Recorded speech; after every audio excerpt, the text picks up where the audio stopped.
Pertama-tama selamat malam semua. Saya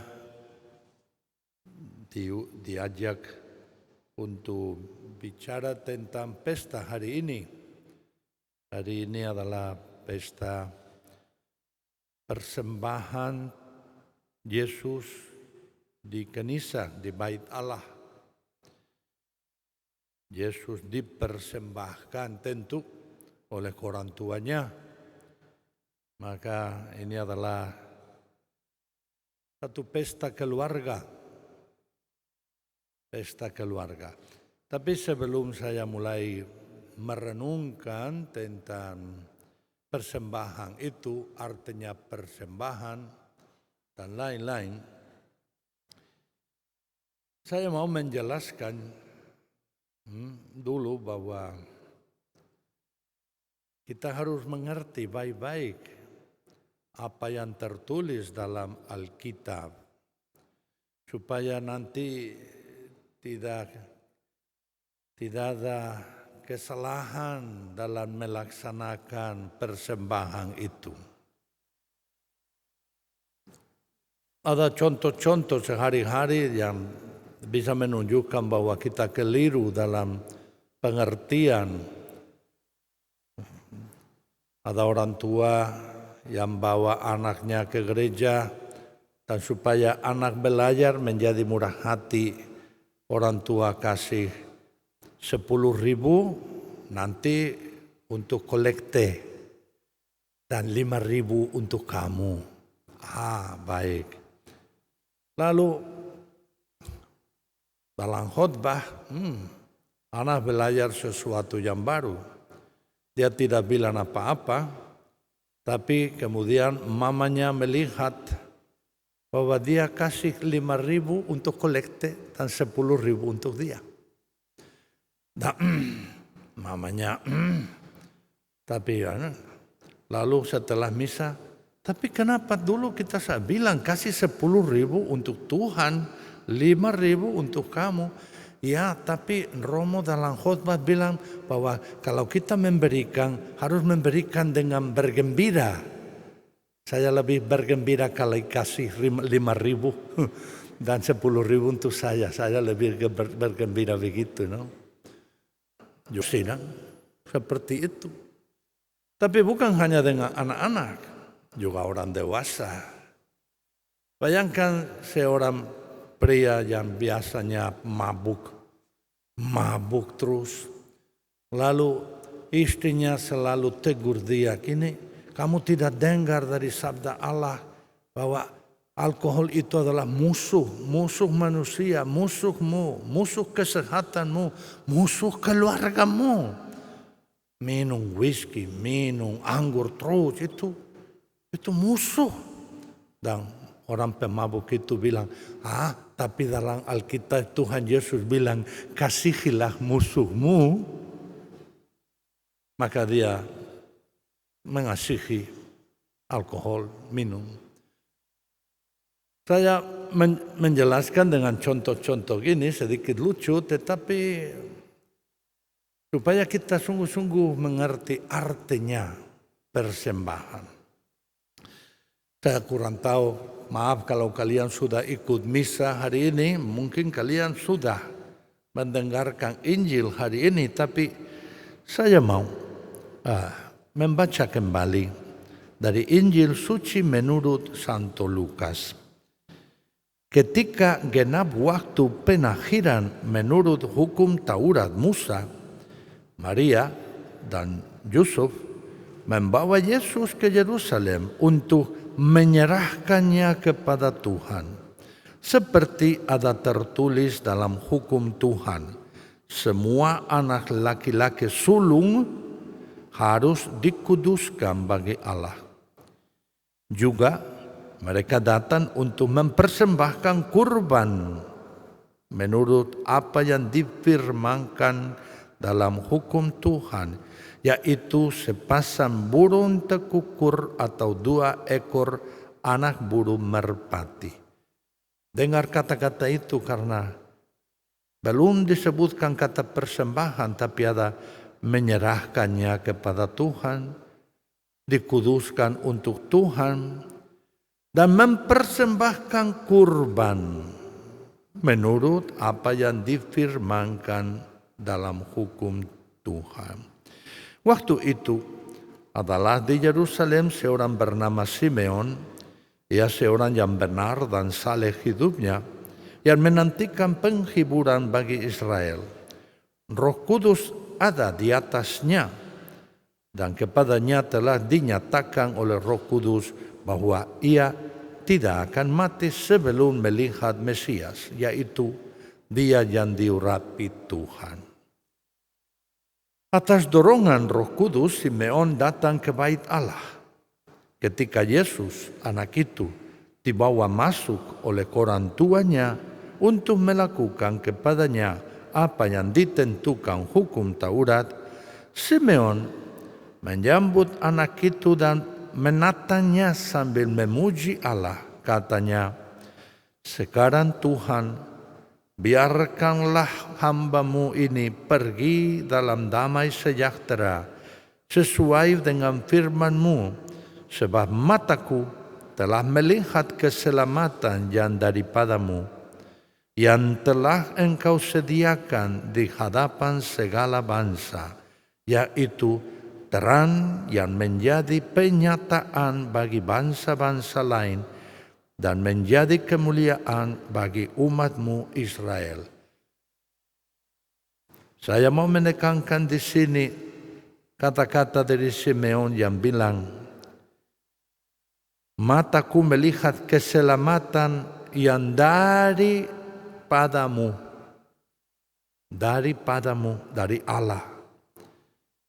Yusuf dan Maria amat heran akan segala sesuatu yang dikatakan tentang anak itu.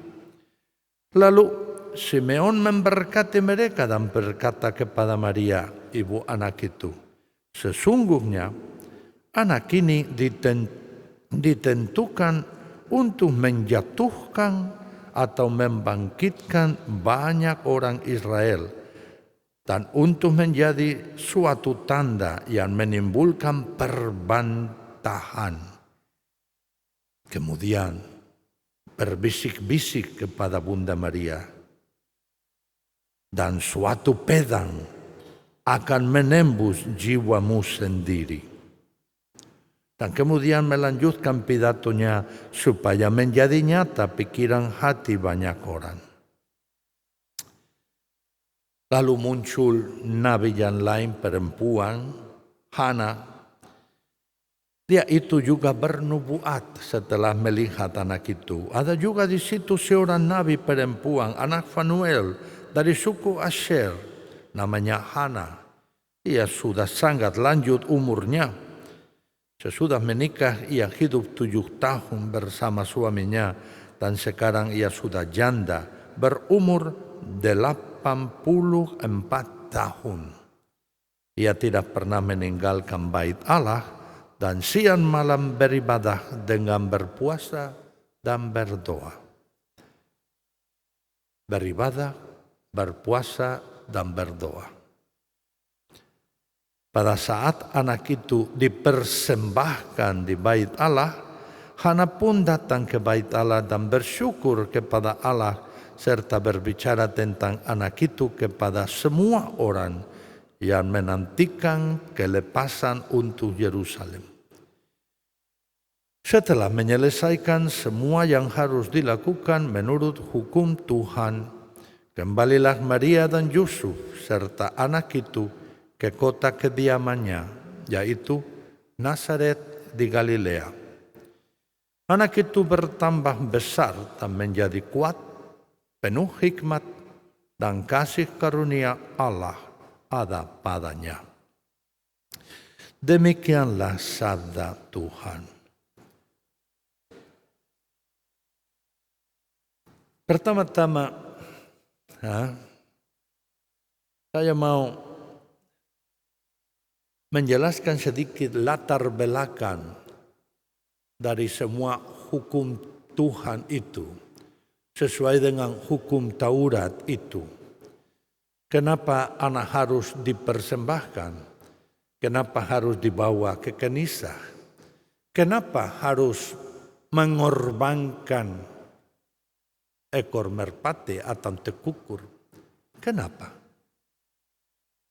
Ada latar belakang yang bisa menjelaskan acara itu. Pada waktu Abraham sebelumnya, pada waktu Abraham sendiri dan sesudahnya, di bangsa-bangsa di sekitar Israel ada satu kebiasaan. Mungkin kalian pernah nonton di film-film atau baca juga di Perjanjian Lama. Tapi banyak bangsa mereka mempersembahkan anak pertama yang sulung kepada dewa atau dewi mereka. Tapi persembahan itu berarti mengorbankan anak sulung itu. Dengan kata yang kasar, dibunuh. Anak pertama dibunuh. Sengaja. Kenapa? Supaya kemudian bisa punya beberapa anak lagi. Anak pertama dikorbankan supaya kemudian keluarga bisa punya banyak anak-anak yang lain. Abraham sendiri mau melakukan demikian dengan Ishak. Ada cerita Perjanjian Lama, dia juga membawa Ishak ke gunung. Dan Ishak bingung, dan kita tidak bawa binatang, tidak bawa domba, tidak bawa kambing, tidak bawa apa-apa. Nanti saja, karena rencana Abraham adalah membunuh, mengorbankan Ishak supaya nanti Abraham bisa punya keturunan yang banyak. Tapi Allah sendiri menghentikan hal itu. Allah sendiri menunjukkan kepada Abraham korban, sebuah binatang, seekor binatang. Dan Ishak dilepaskan. Sejak itu dalam Israel, dalam bangsa Israel, tidak lagi umat, keluarga, raja atau siapapun mengorbankan, mempersembahkan anak sulung dengan membunuhnya. Tidak. Tetapi di tempatnya mereka mengorbankan binatang sebagai rasa syukur kepada Allah. Namun seringkali bangsa Israel juga jatuh. Meskipun seharusnya tidak mengorbankan lagi putra atau putri, tetap mereka lakukan, seringkali lakukan. Dan para nabi, kalau kalian membaca kisah para nabi, seringkali nabi-nabi marah dengan umat Israel karena jatuh kembali pada hal-hal yang dulu-dulu. Nah, Yosef dan Maria mau melakukan hukum Tuhan yang sungguh-sungguh ditentukan oleh Musa. Sungguh-sungguh ditentukan oleh hukum umat bangsa Israel. Maka mereka tidak mengorbankan Tuhan Yesus. Mereka mempersembahkan Yesus. Tapi mereka juga harus bawa beberapa, kalau orang kaya membawa binatang yang lebih besar. Tapi karena Yusuf dan Maria, keluarga miskin, dengan 2 burung tekukur atau merpati cukup. Harus mengerti hal ini karena kemudian kita tidak lagi umat Israel, tapi kita umat beriman. Umat beriman. Anak ini yang diantar ke kanisa oleh orang tuanya, anak kecil ini akan menjadi anak yang disalibkan di sana. Akhirnya dia akan menjadi korban juga. Tetapi tidak dikorbankan oleh orang tuanya. Tapi menjadi juga korban. Tuhan Yesus yang disalibkan. Makanya Simeon berbicara juga beberapa kata inti kepada Bunda Maria dan suatu pedang akan tembus jantungmu, hidupmu. Bunda Maria tidak bisa mengerti artinya kata-kata itu, tapi Simeon itu juga seperti Nabi. Dia tahu bahwa Tuhan Yesus itu akan menjadi juga korban. Setiap kali kita ikut perayaan Ekaristi, kita juga sebelum komuni kita angkat tubuh dan darah Kristus dan bilang, inilah anak domba Allah. Dan anak domba Allah yang akan dikorbankan untuk kita, untuk keselamatan kita. Dan sebelumnya, pada saat persembahan dalam Ekaristi, apa yang kita membawa? Roti dan anggur. Roti dan anggur yang Romo menerima, tapi ada doa yang sederhana yang bilang, roti dan anggur yang kami terima dari Tuhan. Juga dari usaha manusia, tapi dari Tuhan yang akan menjadi tubuh dan darah Kristus. Kami terima persembahan roti dan anggur. Tapi roti dan anggur yang kemudian akan menjadi tubuh dan darah Kristus, yaitu menjadi korban. Maka saudara dan saudari yang terkasih, tidak ada persembahan tanpa pengorbanan.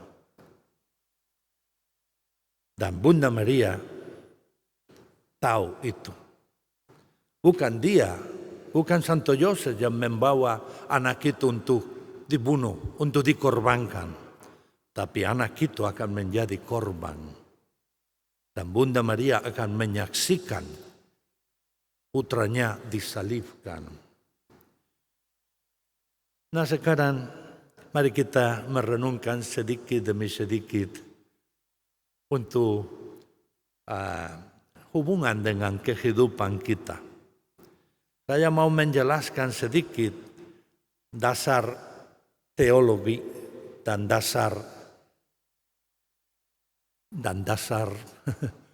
Ekaristi, dasar yang kita percaya, tapi bagaimana kita mempraktekkan hal itu? Pertama-tama,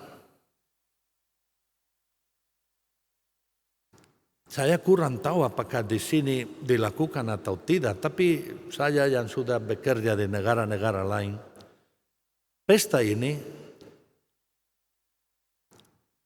adalah pesta anak-anak dan ibu-ibu.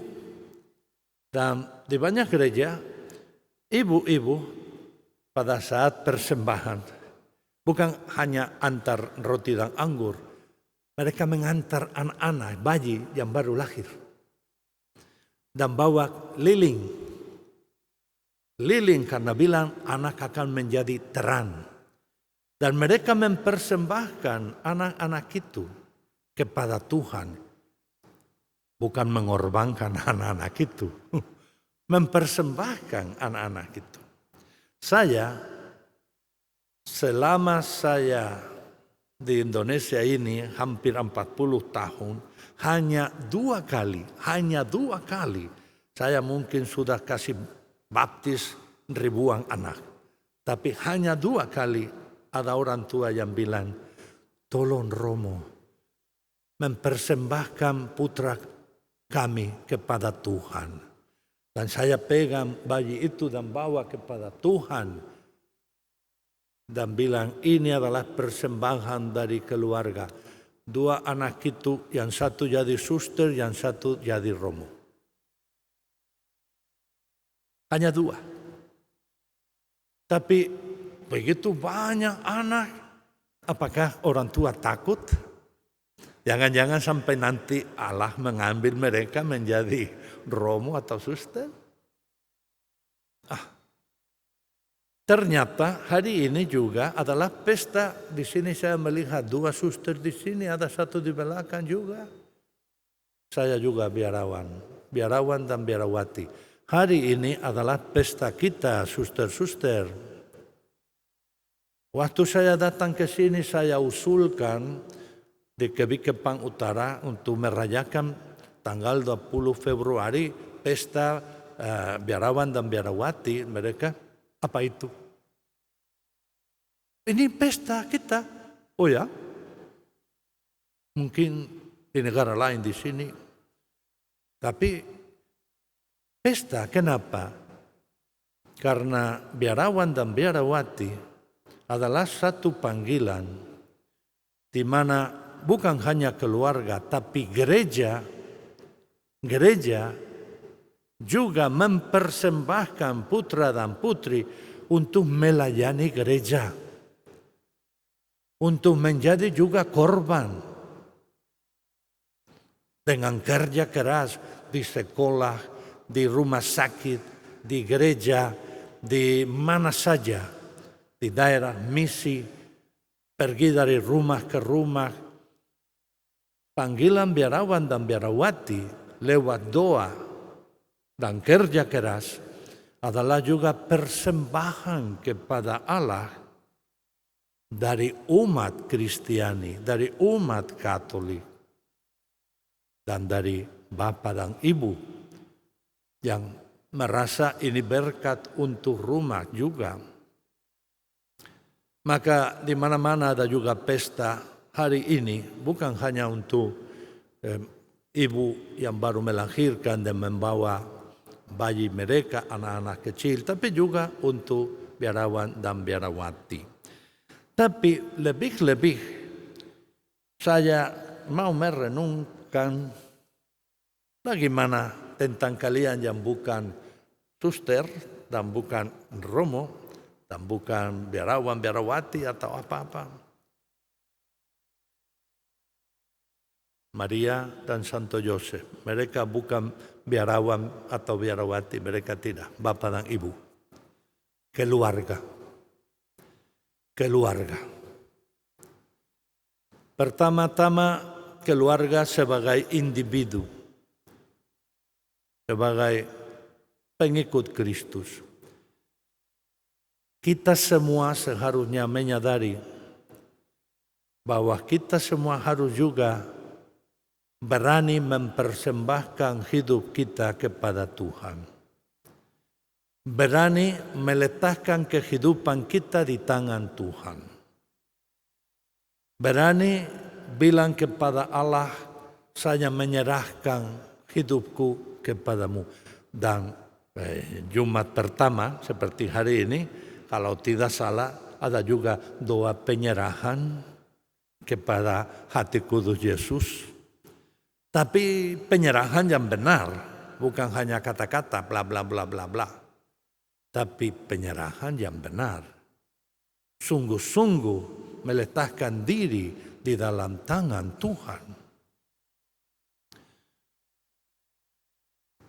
Saya tidak mau menjadi sombong, tetapi seringkali orang tanya kepada saya karena saya sudah, meskipun sebagian besar hidupku di Indonesia ini, saya juga di Spanyol, di mana saya berasal, pernah juga sebentar di Italia, 5 tahun di Filipina, di Manila, 10 tahun di Turki, 10 tahun di Timor Leste, dan di Indonesia kebanyakan di Jakarta, Sumba, sekarang di Surabaya. Pokoknya banyak orang yang tanya, Romo, di mana paling enak? Surabaya, Jakarta, Timor Leste, Turki, Istanbul, mana yang paling enak? Di mana tempat? Di mana Romo menikmati? Saya selalu bilang, tempat yang paling enak adalah di tangan Tuhan.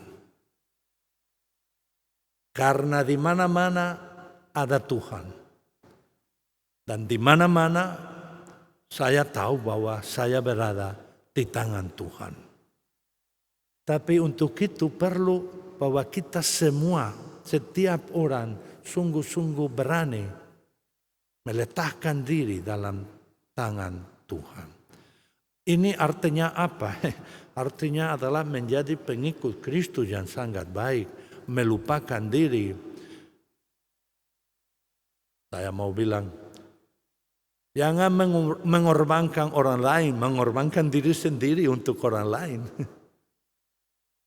Belajar untuk sungguh-sungguh melayani orang, membuat yang terbaik untuk semua orang, menjadi murah hati, sabar, menjadi sungguh-sungguh pengikut Kristus dalam segala hal, penuh dengan belas kasihan, penuh dengan semua sifat yang kudus yang membuat kita sungguh-sungguh pengikut Kristus sejati.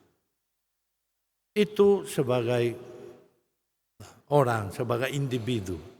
Tapi bagaimana sebagai keluarga? Keluarga juga. Itu adalah sesuatu yang indah sekali. Kalau bukan hanya keluarga mempersembahkan putra atau saya mempersembahkan diri kepada Tuhan. Tapi bagaimana kalau papa, mama, putra, putri, semua, seluruh keluarga mempersembahkan diri kepada Tuhan. Bagaimana kalau seluruh keluarga berada di tangan Tuhan? Itu berarti adalah keluarga di mana setiap anggota siap mengorbankan diri untuk yang lain. Istri untuk suami, suami untuk istri. Orang tua mengorbankan diri untuk anak-anak. Dan ada anak-anak yang bisa mengorbankan diri demi orang tua. Saudara mengorbankan diri demi saudara dan saudari demi saudari. Dan seperti itu. Itu adalah satu keluarga yang sungguh-sungguh kudus. Seperti keluarga kudus dari Nazaret.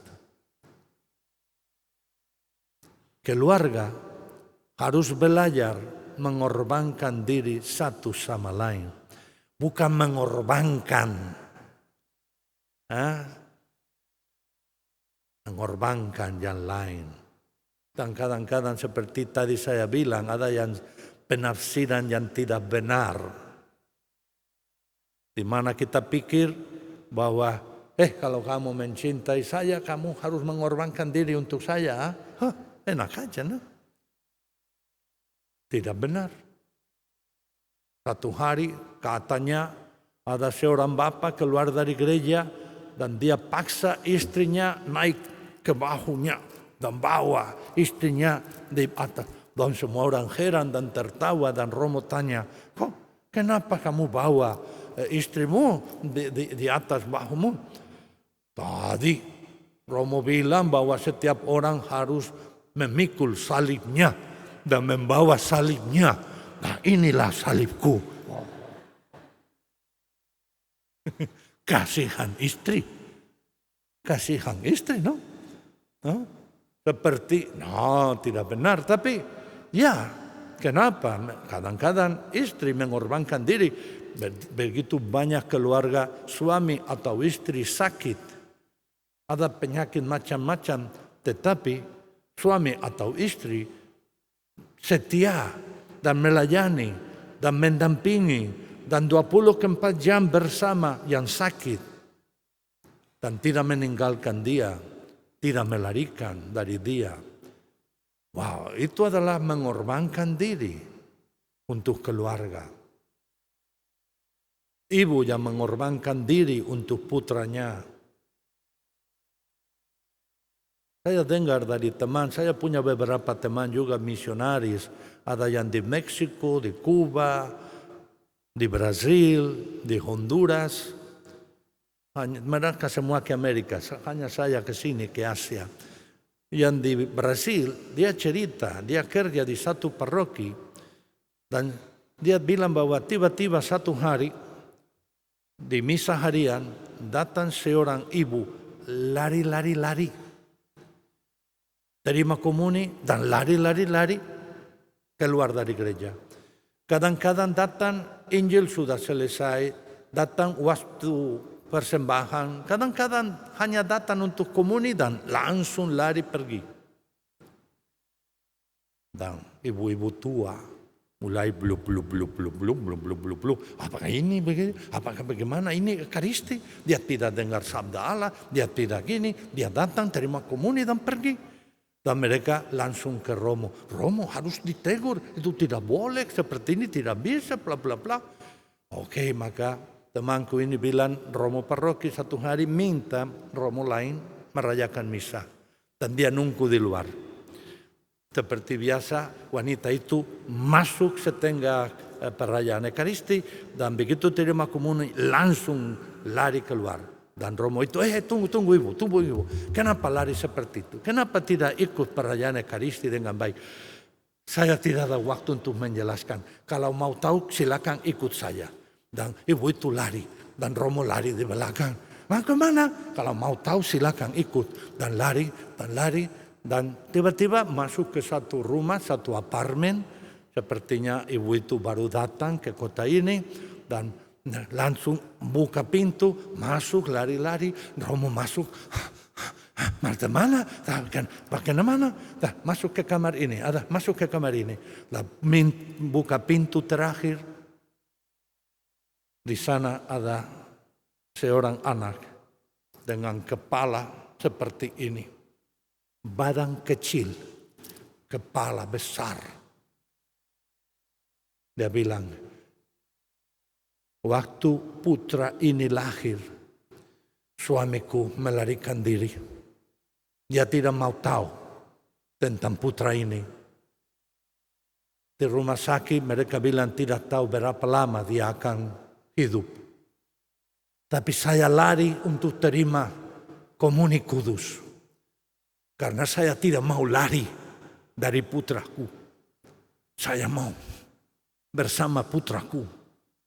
Dan saya perlu kekuatan itu dari Tuhan Yesus. Tetapi saya lari pergi, terima komuni, dan lari pulang. Sekarang Romo sudah tahu alasannya. Romo kembali, semua ibu-ibu tua sedang nunggu. Ayo, cerita kenapa?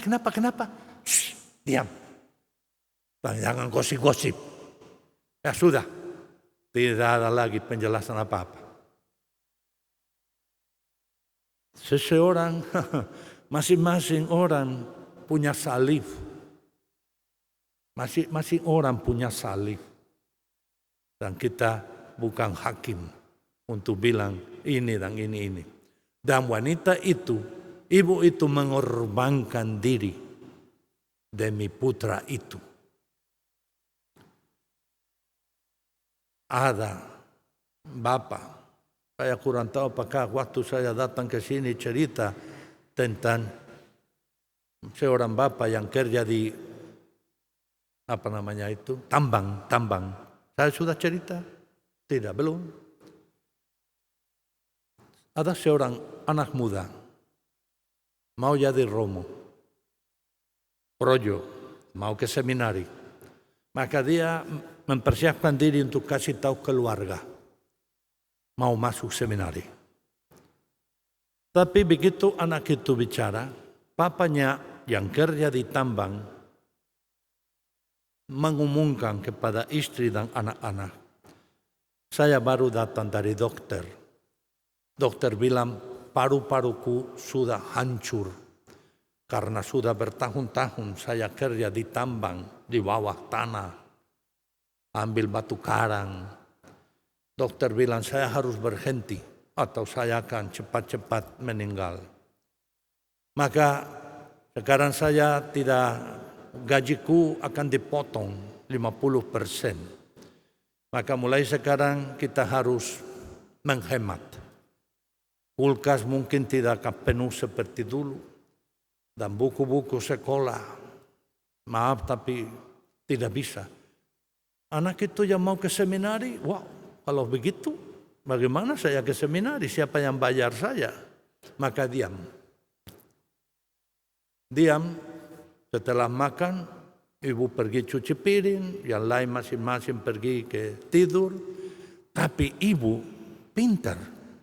Dia melihat anak itu ada reaksi berbeda dengan yang lain. Maka setelah sudah cuci piring dan lain-lain pergi ke tempat tidur, anak itu dan bilang, kamu sedih sekali waktu papa bicara tentang penyakitnya. Dan dia ya. Tapi mungkin ada sesuatu yang lain. Tidak ada apa-apa. Ayo, jangan takut, cerita kepada saya, mama bisa mengerti. Lalu dia cerita kepada mama, saya mau ke seminari, saya mau jadi romo. Tapi papa tidak bisa. Dia tidak bisa membiayai saya di sekolah, maka saya tidak akan melamar di seminari. Jangan khawatir, saya bicara dengan papa. Malam pergi bicara dengan papa. Bicara panjang. Bicara. Setengah malam, papa pergi ketemu dengan putranya. Anak, kamu mau jadi romo? Mama sudah kasih tahu. Kamu mau jadi romo? Ya, tetapi tidak ada tapi-tapian. Kamu ke seminari, papa kembali ke tambang. Papa kembali ke tambang.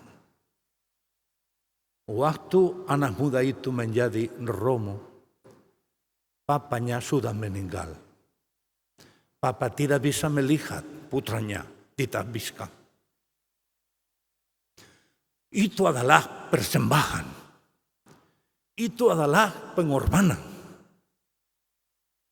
Bapak itu sungguh-sungguh mengorbankan diri karena persembahan. Supaya putranya bisa juga melayani orang lain. Dan putra itu, waktu dia ditabiskan, sebelum dikasih tugas, dia bicara dengan uskup. Saya minta satu hal dari uskup. Apa? Sebagai tanda hormat kepada papaku, saya mau menjadi pastor paroki untuk penambang, untuk teman-teman papaku. Saya mau kerja dengan mereka. Saya mau merasul antara penambang. Dan Bapak Uskup bilang, silakan. Dan sampai sekarang, dia kerja seperti itu. Pergi dari tambang ke tambang, merayakan misa untuk penambang, untuk keluarga mereka. Kadang-kadang turun sampai ke bawah, karena ada yang sakit, ada yang jatuh, ada yang luka.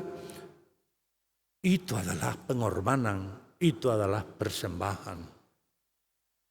Maka dalam keluarga, kita sungguh-sungguh belajar untuk itu, melupakan diri.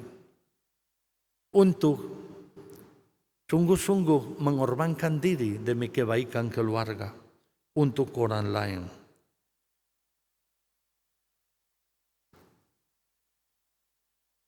Suami untuk istri, istri untuk suami, orang tua untuk anak-anak, dan saudari dengan saudara dan saudari. Saya juga harus bangga, dan saya juga harus berterima kasih.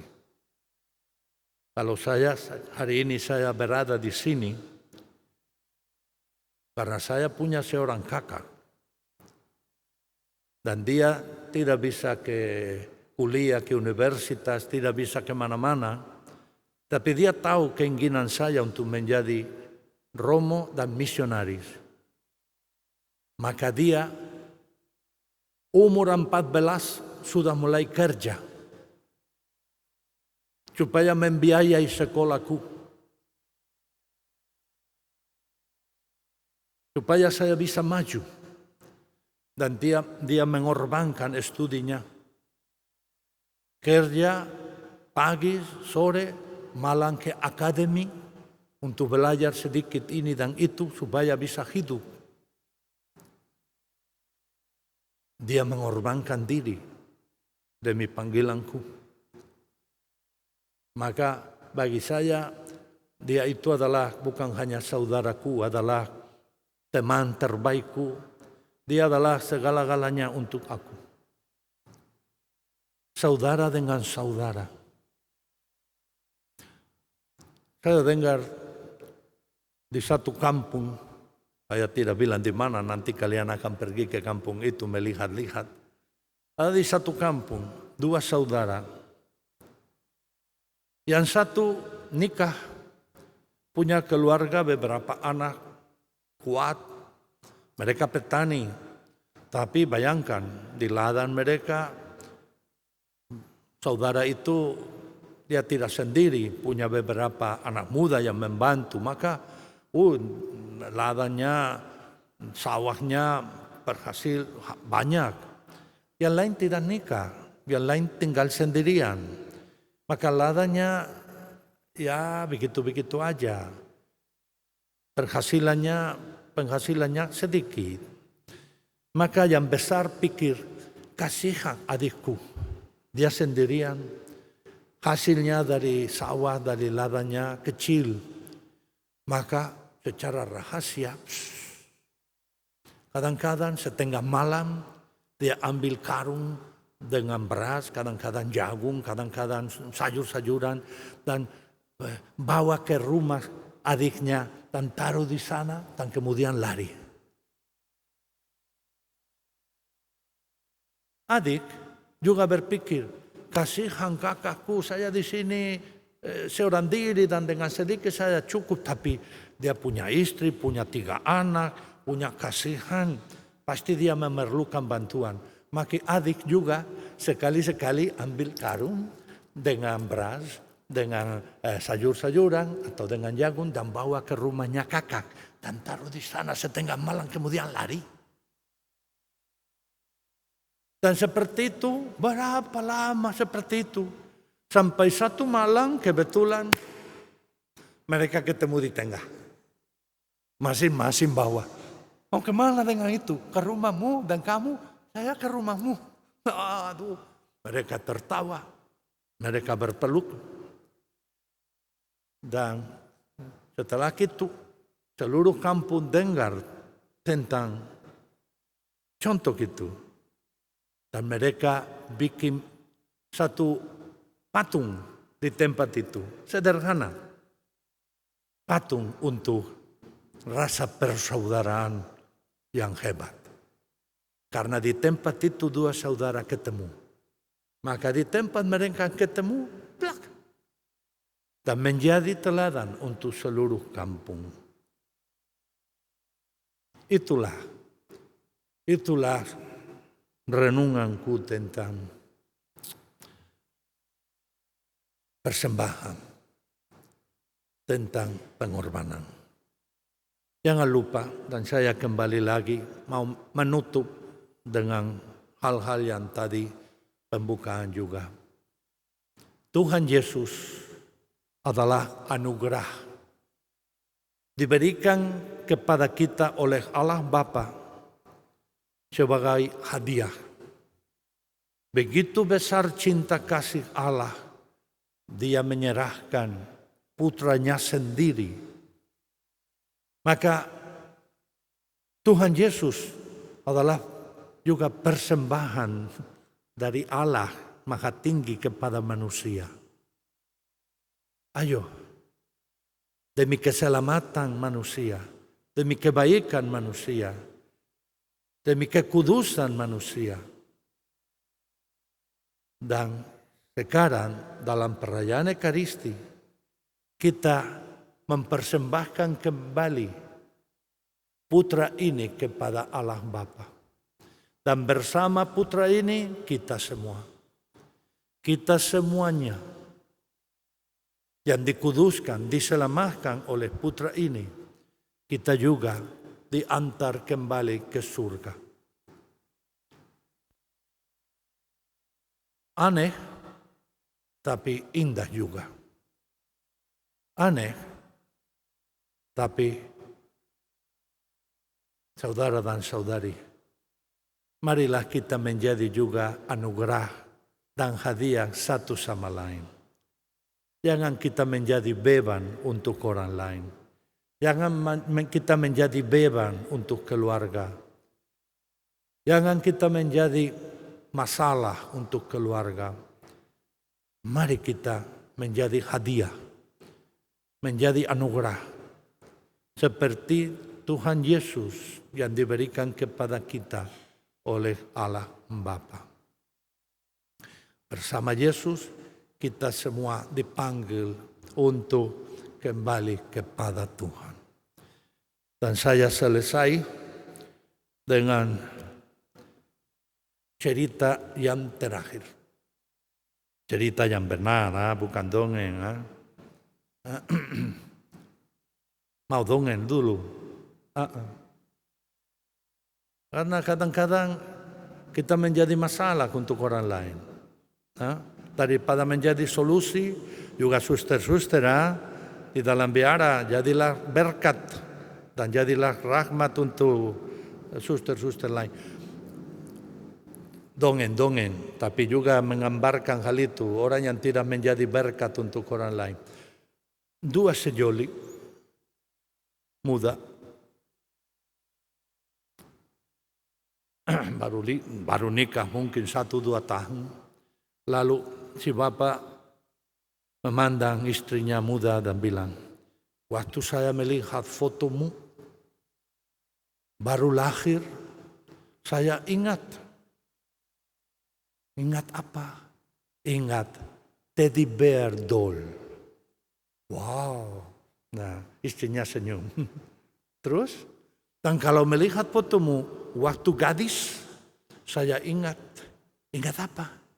Ingat Barbie doll.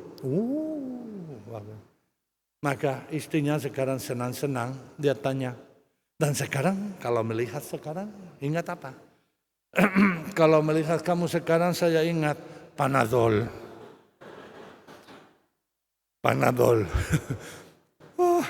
Seperti menjadi pusing kepala, no, ya gitu, no.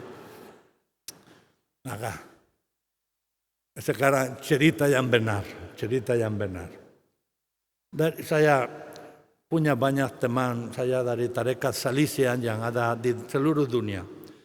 Dan waktu saya ikut satu pertemuan internasional di Roma, ada saudara-saudara dari India. Dan di India ada banyak agama. Ada Hindu, ada Muslim, ada Kristen, ada Katolik. Lalu dia bilang waktu dia kecil, masih remaja seperti itu, dia punya satu teman Hindu. Di sini juga Bali, orang Hindu di Bali, no? Lalu mereka sudah berteman dan satu kali bicara tentang agama. Kamu pernah masuk ke gereja Katolik? Tidak pernah. Dan kamu pernah masuk ke rumah ibadah orang ini pura namanya pura, no? Oh, saya tidak pernah. Ayo mari kita. Mereka pergi dulu ke tempatnya Hindu. Dan di sana banyak patung dewa dan dewi. Ada yang menakutkan, ada yang membahagiakan, ada yang itu. Dan dia jelaskan, ini untuk musim panen, ini untuk perang, ini untuk cinta, ini untuk ini. Masing-masing, wow, banyak dewa dan banyak dewi. Seperti itu. Sudah puas. Hari berikutnya mereka masuk ke gereja. Gereja lebih kecil, bukan seperti ini. Tidak ada banyak patung, ada hanya satu patung, Tuhan Yesus. Pokoknya mereka sudah masuk dari belakang, tiba-tiba anak Hindu itu lompat keluar, lari keluar. Wih, takut. Yang Katolik, kenapa? Ada apa?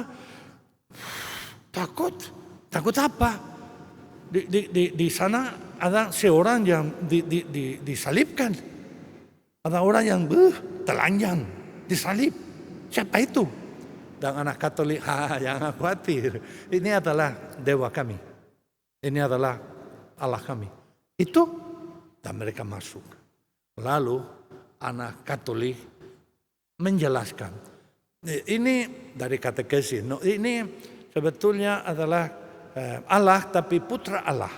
Maka putra Allah, Bapa, karena sangat mencintai manusia, mengorbankan, mempersembahkan putranya kepada kami untuk mencintai kami dan untuk mengorbankan diri, menyelamatkan kami, menjelaskan.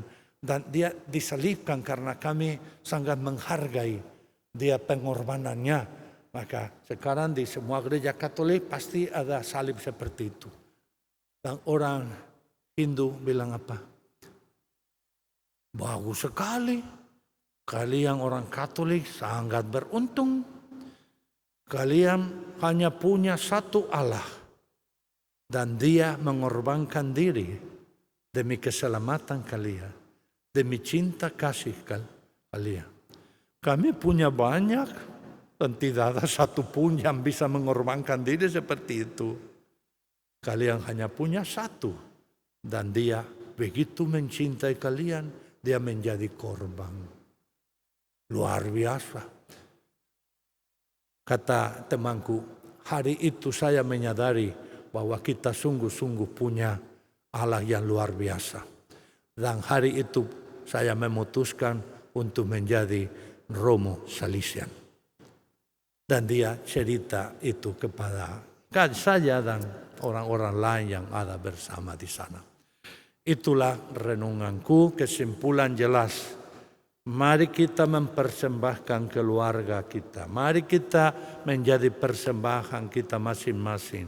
Jangan menjadi beban, tapi menjadi berkat untuk orang lain. Jangan mengorbankan orang lain untuk kepentingan sendiri. Mari kita mengorbankan diri demi keluarga kita. Amin.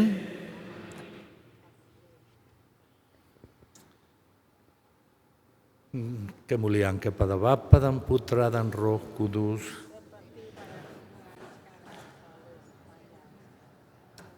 Amin.